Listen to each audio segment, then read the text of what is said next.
Aquí estamos de nuevo. Bueno, había dicho que iba a presentar tres contrastes y presenté el primero entre aprendizaje y estudio. El segundo es entre motivación e interés. La idea de motivación es una idea que está muy presente en los discursos pedagógicos contemporáneos, sobre todo bajo la forma de la desmotivación.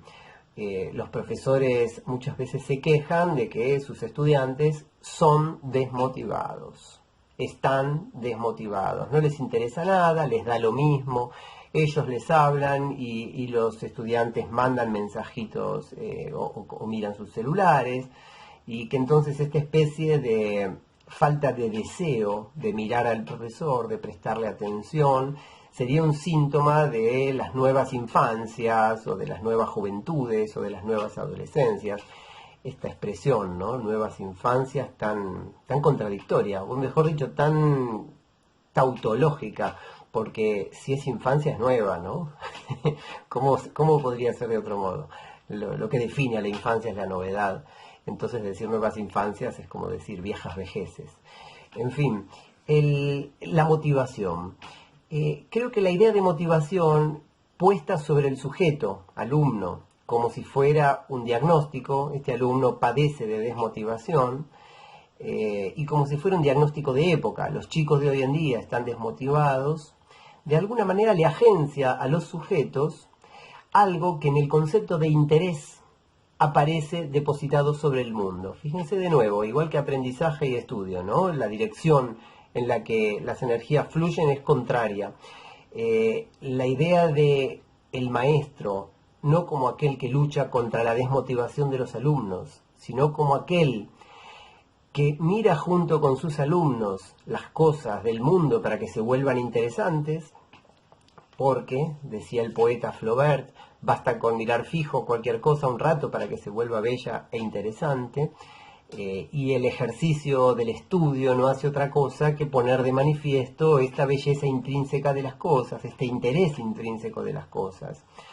Cuando uno lee las páginas de un libro tan bonito, por ejemplo, como Defensa de la Escuela, En Defensa de la Escuela, de Martin Simons y Jean Magellan, estos dos pedagogos belgas que han escrito en el 2014, se publicó en español por Miño y Dávila, el libro En Defensa de la Escuela, ellos analizan esta relación entre motivación e interés y dan un ejemplo muy lindo.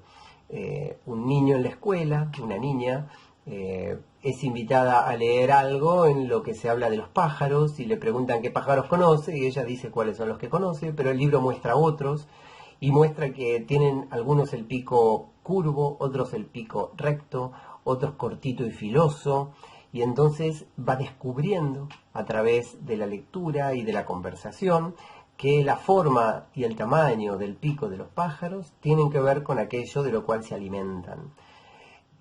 El hallazgo de este tipo de relaciones, la mirada puesta sobre algo que había visto todos los días, un pájaro, pero que de repente es visto de otra manera.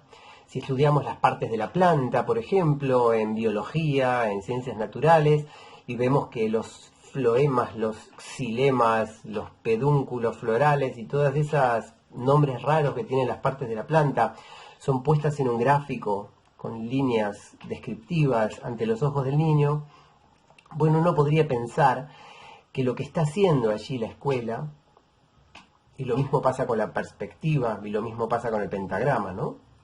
Es mostrar que el mundo cotidiano, ese mundo que puede sernos indiferente, es un mundo que si se lo mira con los ojos del estudiante, bajo la mirada de los ojos del estudioso, se puede volver súbitamente interesante, puede adquirir otras cualidades, que las cosas bien miradas son diferentes, bien escuchadas dicen otras cosas, que tienen signos que hablan, y que de alguna manera pensar todo esto en términos de interés nos abre preguntas distintas que pensarlas en términos de una cuestión de motivación, porque además la cuestión de la motivación viene un poco asociada a la idea del aburrimiento, del esfuerzo, del placer, del disfrute, de lo divertido, y creo que ahí es un terreno bastante pantanoso, ¿no? Porque entonces enseguida uno puede terminar derrapando para el lado de pensar que el profesor es aquel que tiene que hacer la clase animada, divertida, que es una especie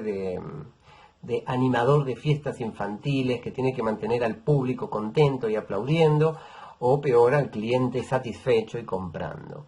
Y creo que el tipo de relación que funda lo pedagógico en la escuela tiene más que ver con la idea de interés que con la de motivación. Pero bueno, los invito a transitar algunas de estas dos lecturas que mencioné, que creo que traen algo interesante que se profundiza en esas lecturas sobre este segundo contraste. El tercer contraste que me gustaría analizar tiene que ver con el saber metido en la planificación didáctica, con el saber metido en la escuela a través del currículum.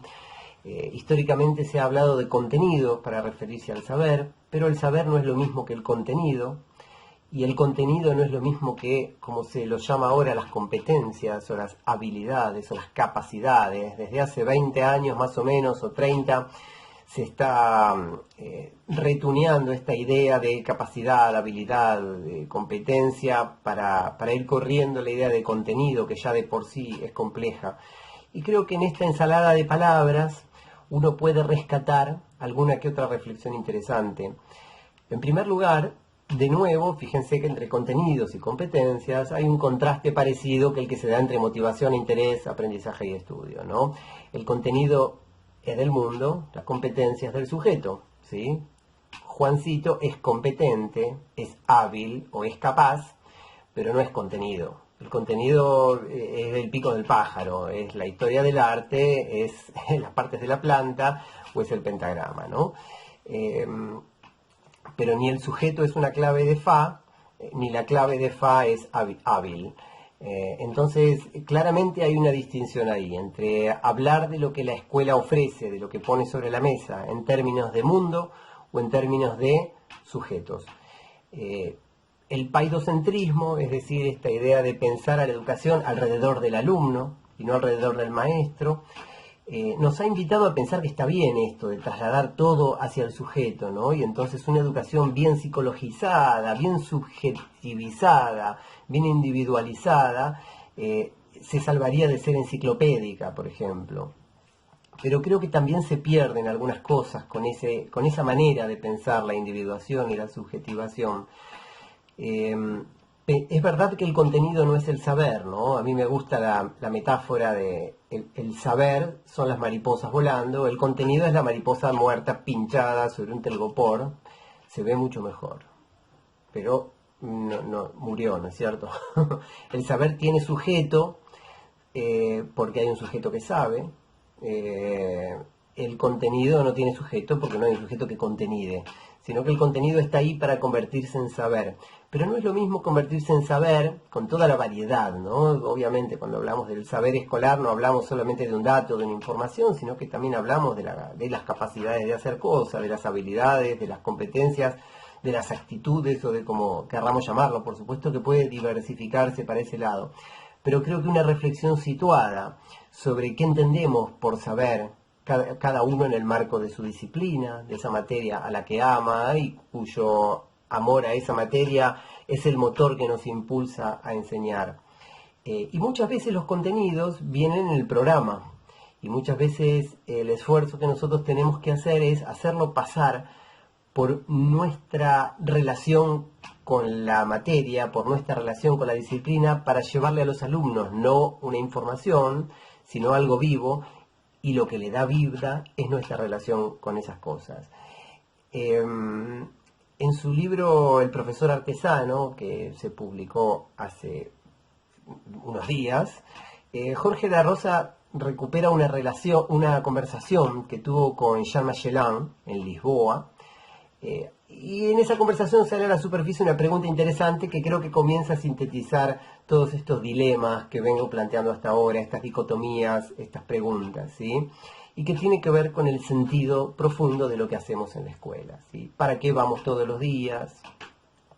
¿Qué es lo que nos moviliza finalmente, además de ganarnos la vida, etcétera? Pero bueno, eso vale para cualquier oficio.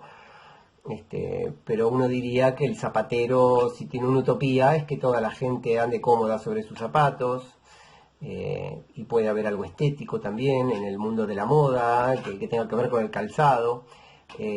La utopía que mueve a los maestros no sé si está tan clara, pero déjenme recuperar esa conversación que Jorge cuenta que tuvo con Jean. Y que era más o menos así la pregunta que se hacían. Decían, si en una ciudad hay una iglesia, esta iglesia representa una creencia compartida por esa comunidad, y esa creencia es la creencia en Dios. Por supuesto que algunos dirán que Dios es este, que Dios es aquel, o que Dios no existe, porque es una creencia no solo compartida, sino también disputada, pero está allí. Todos sabemos que una iglesia se relaciona con la creencia en Dios.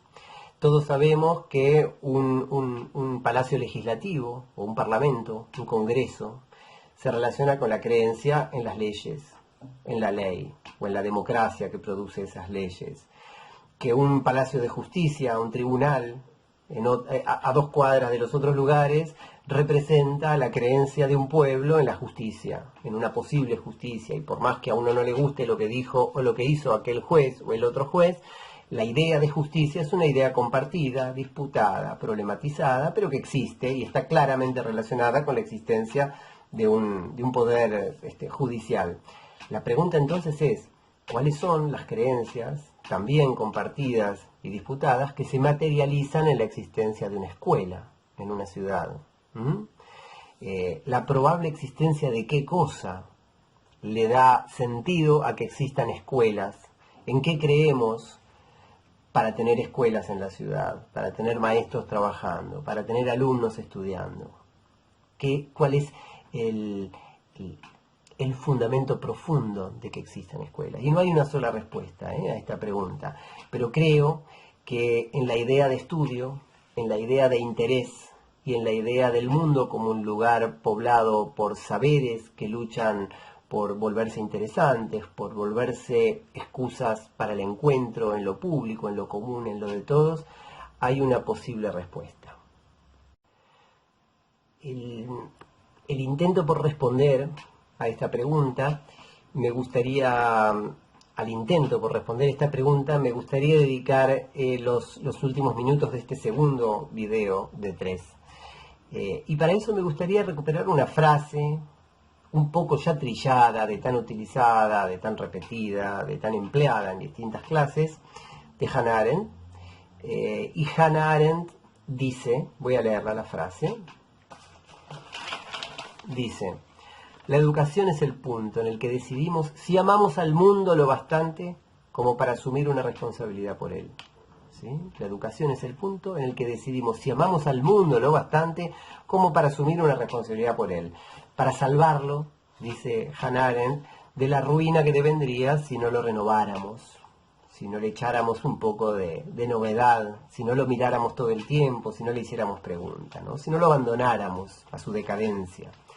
Pero sigue la frase, dice: la educación es también el punto en el que decidimos si amamos lo bastante a nuestros hijos como para no arrojarlos de nuestro mundo y librarlos a sus propios recursos, ¿sí? Ni quitarles de las manos la oportunidad de emprender algo nuevo, algo que nosotros no imaginamos, como para prepararlos para la tarea de renovar el mundo. Es decir, hay algo doble en esta frase de Arendt que nos convoca y que nos invita como escuela, como profes, como educadores.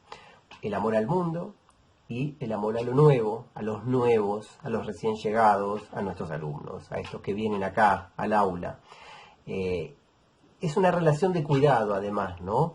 Yo creo que cuando educamos, y estoy haciendo una interpretación de la frase de Hannah Arendt, más personal, yo creo que cuando educamos también cuidamos, pero no cuidamos solo a los chicos del mundo, porque el mundo es peligroso y a los chicos hay que preservarlos de que los adoctrinen, de que los pise un colectivo y esas cosas, sino que también cuidamos al mundo de los chicos, porque educarlos es una forma de preservar al mundo del maltrato de que sería objeto por estas personas si no pasaran por la escuela, ¿sí?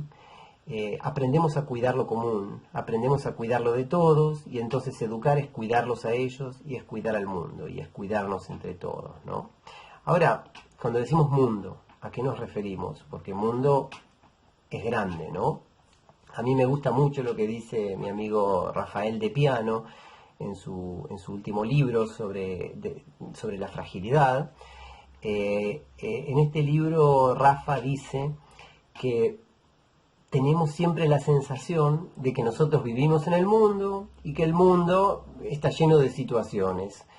Y que dentro de ese mundo, que tiene una entidad ontológica enorme, aparecen situaciones que tienen una entidad menor. Y él dice, no, en realidad el mundo no existe, por lo menos a nuestros ojos. Nadie conoce el mundo. Lo único que conocemos son los encuentros, las relaciones, esas pequeñas escenas que constituyen la secuencia de nuestro día, de nuestro mes, de nuestra vida. Y no accedemos al mundo sino a través de esas situaciones en las que estamos implicados. El mundo, entonces, y vuelvo aquí a seguir a la Rosa, no es todo lo que hay allá afuera, sino, vuelvo a leer, aquello en lo que estamos implicados, complicados, ocupados, preocupados, interesados, afectados, interpelados. Todo aquello que convoca nuestra atención, que nos dice algo, que cuidamos, por lo que asumimos alguna responsabilidad. Fíjense qué interesante esta definición de mundo, porque es una definición que apoya la idea de que la escuela amplía el mundo y amplía el horizonte cultural de las personas. Y entonces el ejercicio de la escuela es el ejercicio de hacer que las personas se impliquen, se compliquen, se ocupen, se afecten, se vean interpeladas, asuman responsabilidades por las cosas, porque cada una de las cosas que entra en esta categoría se convierte en mundo, cobra sentido, aparece de la nada, entre la niebla, cobra relevancia, existe, digamos, dicho mal y pronto, existe. Creo que pensar esta relación entre el que enseña y el que aprende, atravesada de esta idea sistémica, ¿no? De sistema educativo, con esas manos y esos dedos que el sistema mete en nuestras clases cuando nos hace tomar lista, tomar examen y no tomar café con leche. Pensar que en estos dilemas se dirime el sentido profundo de lo que hacemos cuando educamos es una manera de entrar a la clase también. Tendemos a pensar que para resolver la clase lo que necesito son recursos, materiales, recetas, con la mala prensa que tienen las recetas, técnicas, etcétera. Y creo que si bien todo eso sirve, y lo digo como profe, ¿no? Por supuesto, yo agradezco cuando alguien me muestra algo interesante para hacer en la clase y que yo después lo pueda replicar y se genera algo lindo con mis alumnos, sin ninguna duda. Pero creo que nuestras clases cambian cuando cambia nuestra mirada sobre lo que hacemos, cuando cambia nuestra manera de escuchar lo que los alumnos dicen, cuando cambia nuestra manera de escuchar lo que nosotros mismos decimos, cuando cambia nuestra manera de entender lo que a nuestro alrededor nos condiciona, nos impulsa, nos potencia, nos posibilita.